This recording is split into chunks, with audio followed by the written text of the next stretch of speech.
Latvijas iedzīvotāji, es ar šo informēju, ka tiek meklēta noziedzniece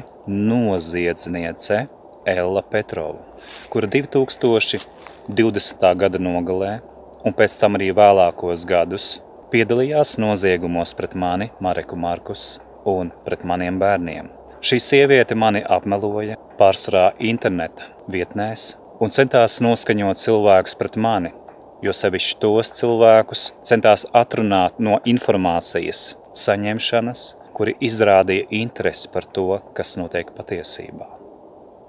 Ir cilvēki, kas šo var apstiprināt, ka šī sieviete viņiem ir zvanījusi un centusies atrunāt viņus no patiesības noskaidrošanas, sakot, ka viņai ir pieejama vispilnīgākā informācija. Un tad, kad šie cilvēki ir prasījuši, lai to parāda, un kāpēc tas neparādās tiesas dokumentos, tad bija ignorance. Un tad, kad kāds cilvēks uzdeva papildus jautājumus šai sievietei Ellai Petrovai, tad tas pārtapa par uzbrukumiem jau kādam citam cilvēkam, kas centās noskaidrot patiesību, kas šeit notiek. Tātad tiek meklēta šī noziedzniece Ella Petrova. Ja jums ir kāda informācija par viņu, viņas atrašanās vietu, dariet to zinām.